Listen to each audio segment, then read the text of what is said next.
क्योंकि जिस दिन मनुष्य अपने किए को पहचान लेता है, उसी दिन से उसका पतन रुक जाता है और सुधार की राह खुल जाती है। जो आज समझ गया वो अभी भी बच सकता है, क्योंकि समय से पहले मिला बोध ईश्वर की कृपा होता है।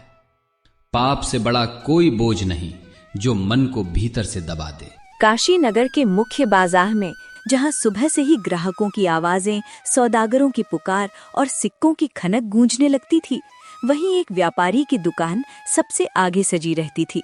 बाहर से देखने पर वो बड़ा धर्मपरायण और सम्मानित लगता।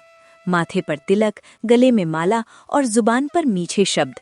पर उसकी असली पहचान उसके चेहरे से नहीं, बल्कि उस तराजू से जुड़ी थी जो हर दिन न जाने कितने लोगों की मेहनत को चुपचाप कम तौल देता था। आओ आओ भैया, ताज़ा अनाज है, एकदम शुद्ध और साफ। घर ले जाओगे तो बरकत ही बरकत होगी। भाव भी पूरे बाजार में सबसे ठीक दे रहा हूँ। ग्राहक अनजान भरोसे के साथ तराजू की ओर देखते, पर व्यापारी की नजर पल भर के लिए तराजू के उस पलड़े पर चली जाती जिसमें उसने जानबूझकर हल्का सा फेर कर रखा था।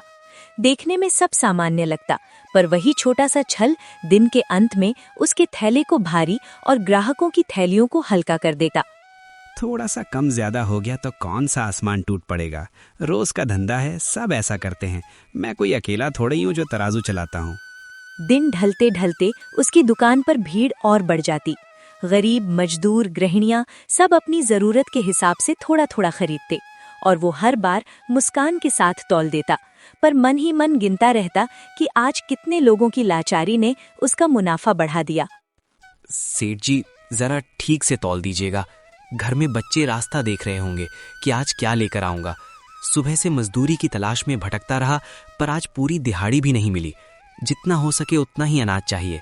बस इतना ध्यान रखिए कि कम न पड़े, ताकि आज का चूल्हा ठीक से जल सके। अरे भैया, इतनी चिंता क्यों करते हो? हम कोई धोखा थोड़ी ही करते हैं। जितना बोलोगे उतना ही मिलेगा। यहाँ तौल में कोई कमी नहीं होती।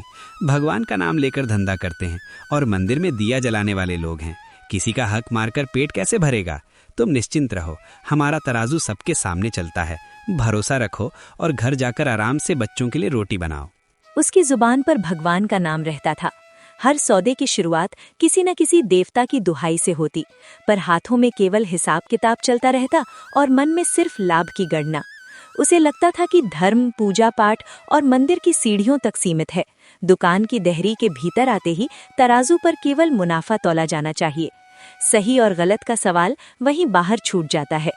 यही सोच धीरे धीरे उसके व्यवहार में उतर आई थी और अब लोग उसे उसके चेहरे से नहीं, बल्कि उसकी उसी चालाकी भरी तौल से पहचानने लगे थे जिसने उसके स्वभाव और उसके कर्मों को एक ही रंग में रंग दिया था। अगर मैं न करूं तो कोई और कर लेगा। बाजार में सीधा चलने वाला कब टिक पाया है? यहाँ हर कोई किसी न किसी तरह से अपना फायदा देखता है। दुनिया समझदारों की है और समझदारी इसी में है कि मौका हाथ से न जाने दिया जाए। ईमानदारी अच्छी बातें करने के काम आती है, लेकिन उससे पेट नहीं भरता और न ही दुकान चलती है। दोपहर की धूप तेज हो चली थी।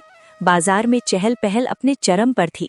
हर दुकान पर खरीदारों की भीड़ लगी थी और उसी भीड़ में व्यापारी की दुकान पर भी लोग भरोसे के साथ खड़े थे। कोई रोजमर्रा के राशन के लिए आया था तो कोई घर की जरूरत पूरी करने, पर किसी को ये आभास नहीं था कि जिस तराजू को वे न्याय का प्रतीक समझ रहे हैं, वही उनके साथ चुपचाप अन्याय कर रहा है। सेठ जी, आज बस आधा सेर अनाज तोल दीजिएगा। जेब में उतना ही पैसा बचा है। सुबह से मजदूरी की तलाश में भटका हूँ, पर काम पूरा नहीं मिला। घर में छोटे बच्चे इंतजार कर रहे होंगे कि आज क्या बनेगा। बस इतना मिल जाए कि उनका पेट भर जाए और रात कट जाए। अगली बार जब हालात सुधरेंगे तो पूरा अनाज ले जाऊंगा। आज जरा समझ लीजिए। व्यापारी ने ग्राहक की ओर एक पल ठहर कर देखा। उसकी फटी हुई चप्पलें, धूप और मेहनत से झुलसा चेहरा, आंखों के नीचे जमी थकान और हाथों में पकड़े सिक्कों की गिनती, सब कुछ उसके सामने स्पष्ट था। पर उन आंखों में उसे किसी मनुष्य की विवशता या संघर्ष नहीं दिखा, बल्कि केवल एक ऐसा अवसर दिखाई दिया जिसे वो अपने फायदे में बदल सकता था। उसके भीतर की संवेदना कब की दब चुकी थी और उसकी जगह एक ठंडी गणना ने ले ली थी जो हर चेहरे को मुनाफे की कसौटी पर तौलती थी। क्यों नहीं भैया, जितना कहोगे उतना मिलेगा। हमारे यहाँ तौल में कभी कमी नहीं होती। निश्चिंत रहो, बरसों से इसी बाजार में बैठा हूँ, भगवान का नाम लेकर धंधा करता हूँ, तुम्हें कभी शिकायत का मौका नहीं मिलेगा। वो तराजू पर अनाज डालता है। लोहे के पलड़े कुछ क्षण ऊपर नीचे डोलते हैं। अनाज के दाने हल्की सी खनक के साथ पलड़े में गिरते हैं और ठीक उसी क्षण उसकी उंगलियां बड़ी सफाई और अभ्यास के साथ वजन को हल्का कर देती हैं। ये सब इतनी चालाकी से होता है कि सामने खड़े व्यक्ति की नजर तराजू की सुई पर टिकी रहती है और हाथों की हरकत उससे छिपी रह जाती है।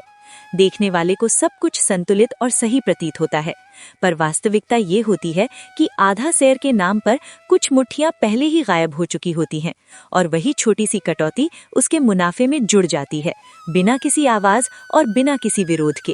भगवान भला करे सेठ जी, आजकल तो हर चीज महंगी हो गई है। रोज की मजदूरी में घर चलाना मुश्किल होता जा रहा है।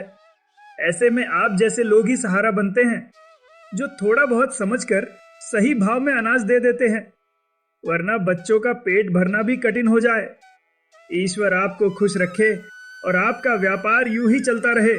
ग्राहक के ये शब्द व्यापारी के कानों से टकराकर भी उसके मन तक नहीं पहुंचते। वे बस हवा की तरह गुजर जाते हैं। वो ऊपर से मुस्कुराता हुआ थैली आगे बढ़ा देता है और बिना किसी झिझक के अगली ओर देखने लगता है। उसके चेहरे की वो मुस्कान शिष्टाचार की थी, करुणा की नहीं, क्योंकि भीतर उसका मन पहले ही अगली तौल, अगले ग्राहक और अगले लाभ की गणना में उलझ चुका था। उसे ये आभास भी नहीं था कि जिन शब्दों को वो अनसुना कर रहा है, वही शब्द किसी के घर की रसोई और किसी के विश्वास से जुड़े हुए हैं। पर उस क्षण उसके लिए वे केवल सौदे की समाप्ति थे, भावना नहीं। लो भैया, संभाल कर ले जाना, रास्ते में गिर न जाए। घर पहुंचकर देख लेना सब ठीक है। अगर फिर जरूरत पड़े तो बेझिझक आना। रोज का सामान यहीं से ले जाया करो। हमारे यहाँ तौल में कोई कमी नहीं होती, सब भगवान के नाम से चलता है। भीड़ को चीरती हुई एक और ग्राहक आगे आती है। एक बूढ़ी स्त्री जिसकी उम्र ने उसकी पीठ को झुका दिया है और समय ने उसके हाथों में लगातार कंपन भर दिया है। उसके कपड़े सादे और पुराने हैं, पैरों की चाल धीमी है और चेहरे पर जीवन की थकान साफ झलकती है। वो हर कदम सोच समझ कर रखती है, मानो गिर न पड़े। उसकी आवाज में झिझक, डर और मजबूरी एक साथ घुली हुई है, जैसे शब्द बोलते समय भी उसे ये चिंता हो कि कहीं वो ज्यादा न मांग ले।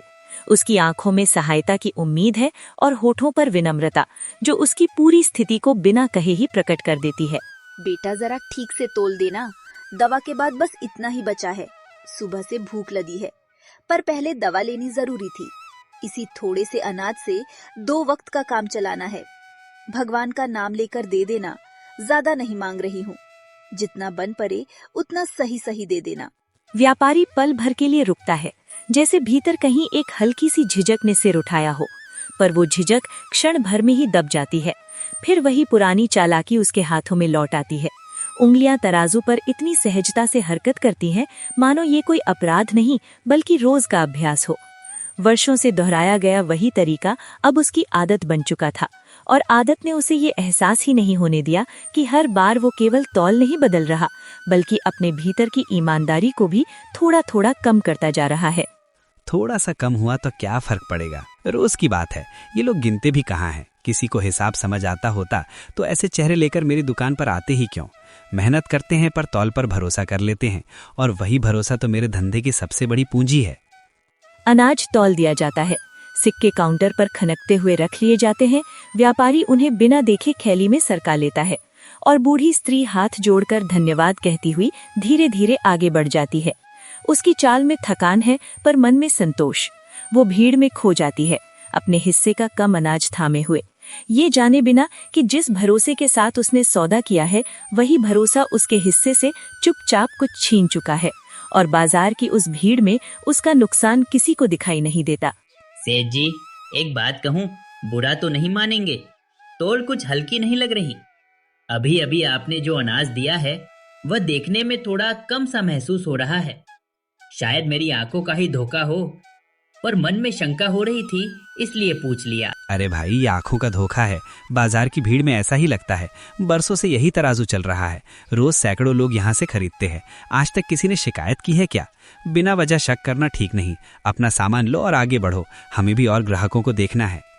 सवाल पूछने वाला ग्राहक कुछ क्षण खड़ा रह जाता है, फिर आसपास की भीड़, दुकानों की आवाजें और लोगों की जल्दबाजी उसे चुप रहने पर मजबूर कर देती है, क्योंकि बाजार में सच बोलने से ज्यादा जरूरी होता है अपनी राह पकड़ लेना और आगे बढ़ जाना। यहाँ रुककर सवाल करने वाले को ही उलझा हुआ समझ लिया जाता है और व्यापारी उसी चुप्पी का पूरा लाभ उठाता रहता है। एक के बाद एक ग्राहक उसकी दुकान पर आता है, हर कोई भरोसे के साथ तराजू की ओर देखता है और हर तौल के साथ उसका मुनाफा थोड़ा थोड़ा बढ़ता जाता है, बिना किसी शोर के, बिना किसी विरोध के। आज धंधा खूब चल रहा है।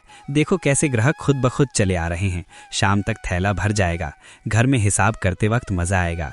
थोड़ी सी चालाकी ही तो है, इसमें पाप कैसा। बाजार में जो समझदार होता है वही टिकता है और मैं बस वही कर रहा हूँ जो सब करते हैं। फर्क बस इतना है कि मैं इसे छुपाने में माहिर हूँ।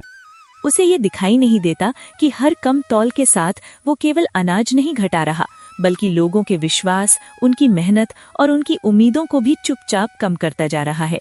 और यही छोटा सा धोखा धीरे धीरे एक बड़े अपराध का रूप लेता जा रहा है। बाजार की वही हलचल, वही भीड़ और वही शोर था, पर उसी शोर के बीच एक शांत आकृति धीरे धीरे आगे बढ़ती दिखाई देती है। न कोई दिखावा, न कोई घोषणा, बस साधारण वस्त्र और स्थिर चाल। लोग अनजाने ही उनके लिए रास्ता छोड़ते जाते हैं। सेठ जी, जरा ठहरिए, एक छोटी सी बात पूछनी थी। भीड़ और हिसाब के बीच अक्सर ऐसी बातें दब जाती हैं जो मन को सुननी चाहिए। मैंने आपको तराजू जमाते और लोगों को तौलते देखा है, पर आज मन में जिज्ञासा उठी कि क्या ये तराजू उतना ही सच बोलता है जितना आपकी जुबान बोलती है, या फिर कहीं दोनों के बीच कोई ऐसा अंतर तो नहीं जिसे केवल मन ही महसूस कर पाता है। संत की आवाज सुनते ही व्यापारी अचानक चौंक उठता है। उसके हाथों में पकड़ा तराजू जैसे उसी क्षण ठहर जाता है। पलड़ों पर रखा अनाज हिलते हिलते रुक जाता है और कुछ पलों के लिए बाजार की सारी आवाजें उसके कानों से दूर हो जाती हैं। वो संत को ऊपर से नीचे तक देखता है। उनके साधारण वस्त्र, शांत चेहरा और स्थिर दृष्टि उसके मन में एक अनजाना असहज भाव जगा देती है। ऐसा लगता है मानो कोई बाहरी व्यक्ति नहीं, बल्कि उसका अपना छुपा हुआ सच उसके सामने आकर खड़ा हो गया हो और पहली बार उसे अपने हाथों में पकड़े तराजू का भार पहले से कहीं अधिक महसूस होने लगता है। बताइए महाराज, क्या सेवा कर सकता हूँ? अगर अनाज लेना है तो निसंकोच कहिए, भाव पूरे बाजार से सस्ते ही मिलेंगे। यहाँ किसी को खाली हाथ नहीं लौटाते। हम तो रोजी रोटी का सीधा धंधा करते हैं, बस ग्राहक संतुष्ट रहे यही हमारी कोशिश रहती है।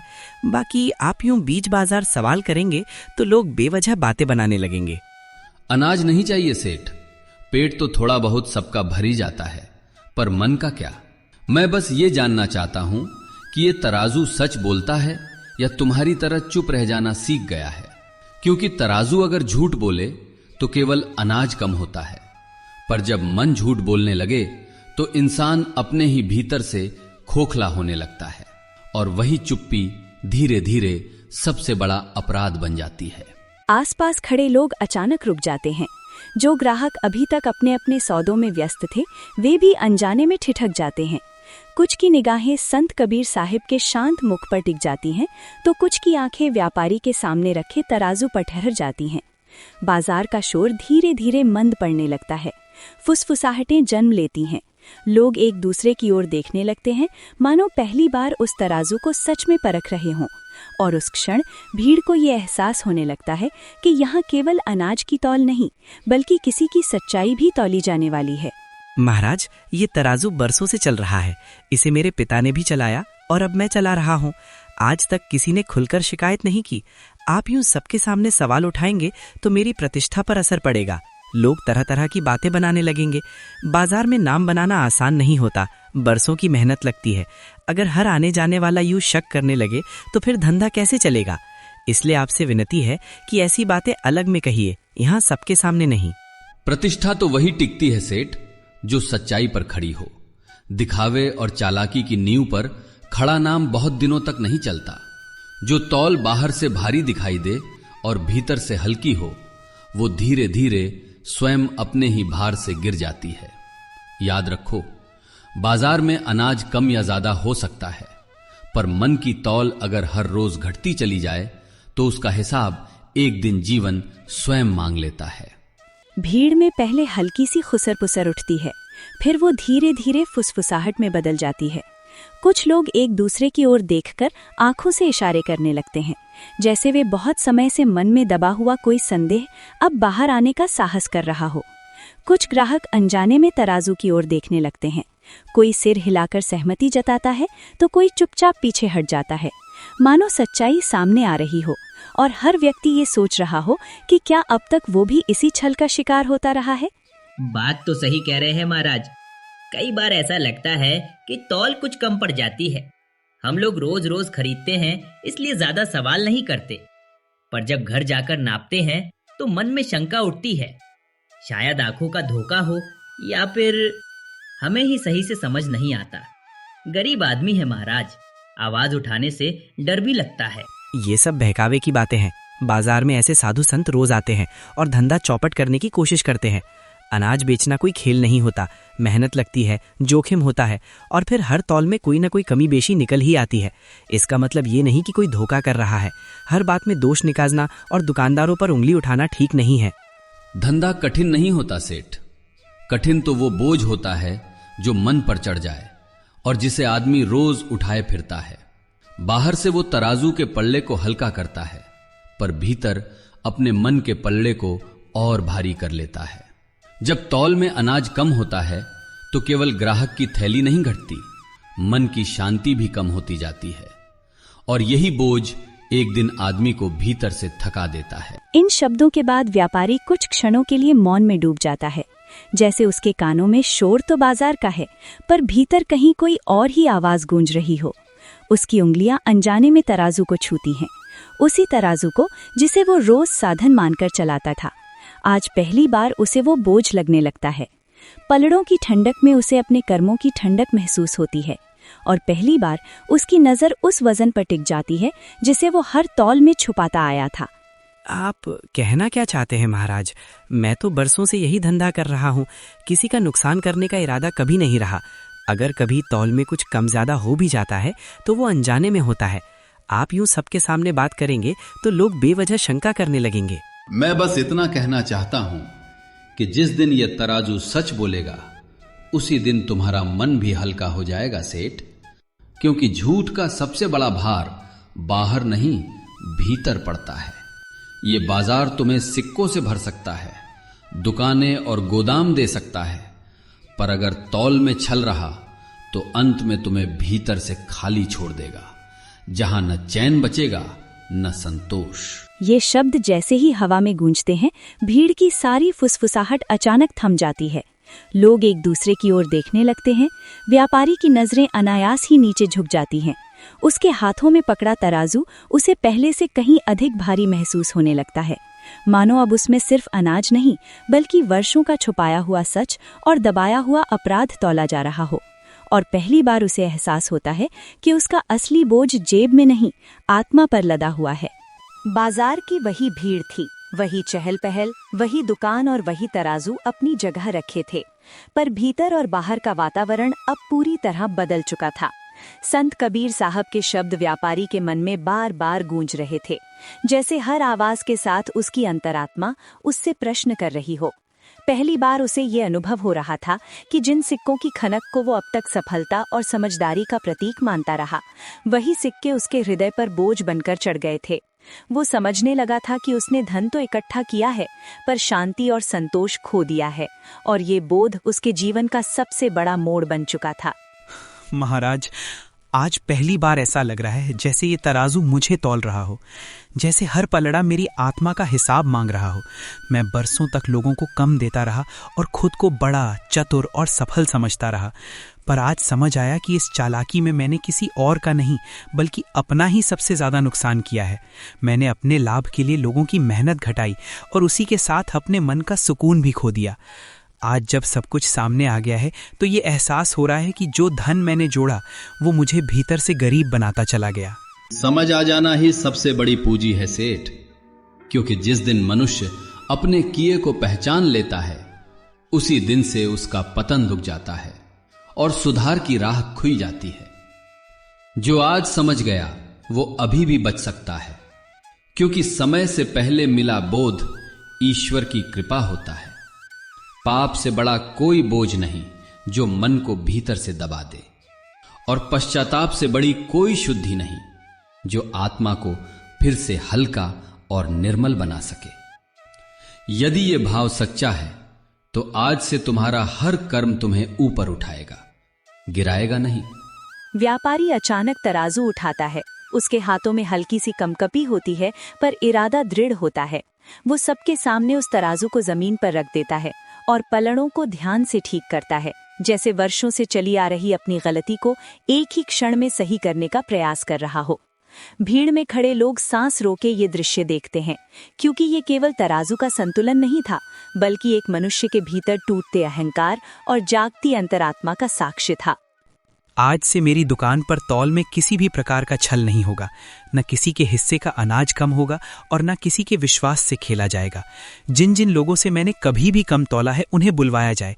मैं सबका हक लौटाऊंगा, चाहे इसके लिए मुझे घाटा ही क्यों न उठाना पड़े, क्योंकि आज समझ आया है कि लाभ से बड़ा भी कोई मूल्य होता है, और वो है आत्मा की शांति।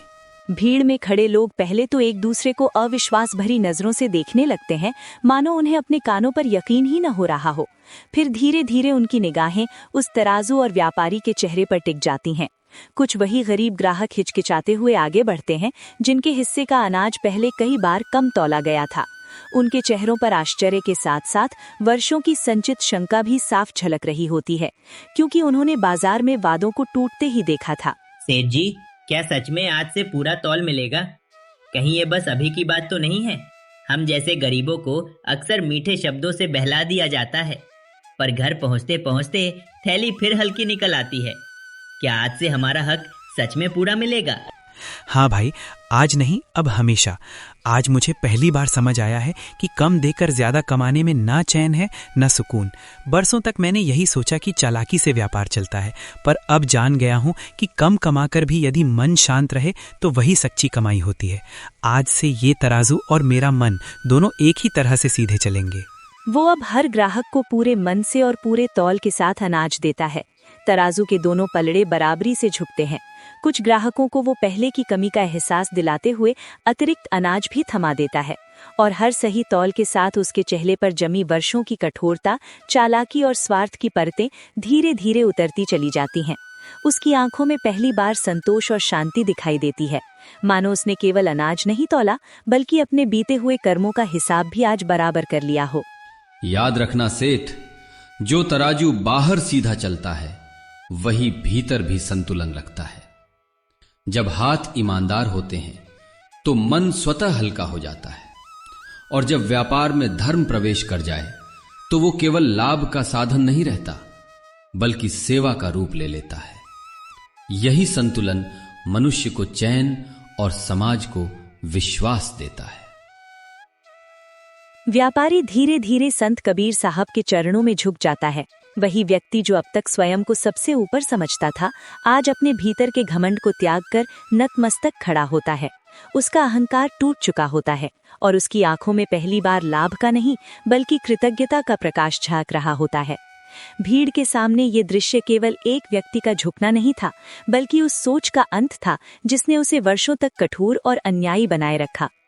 महाराज, आज आपने मुझे केवल गलत रास्ते से नहीं रोका, बल्कि मुझे ये भी सिखा दिया कि जीवन केवल कमाने का नाम नहीं होता, बल्कि सही तरीके से जीने का नाम होता है। अब मेरा व्यापार केवल लाभ के लिए नहीं चलेगा, बल्कि न्याय और सेवा के लिए चलेगा। मेरा व्यवहार बदलेगा, मेरी तौल बदलेगी, और मेरे मन का तराजू भी आज से सीधा चलेगा। और इस प्रकार वो लोभी व्यापारी जो वर्षों तक लाभ और लालच के पीछे भागता रहा था, संत कबीर साहब के सत्य और करुणा भरे वचनों के स्पर्श से भीतर तक बदल जाता है। उसका तराजू ही नहीं बल्कि उसका मन भी सीधा हो जाता है। जहाँ पहले छल और स्वार्थ का भार था, वहाँ अब संतुलन, ईमानदारी और संतोष आ जाते हैं। और यही इस कथा की सबसे बड़ी सीख बन जाती है कि जब मन बदलता है तो कर्म बदलते हैं, कर्म बदलते हैं तो मार्ग बदलता है, और तभी जीवन सच में प्रकाश की ओर बढ़ता है।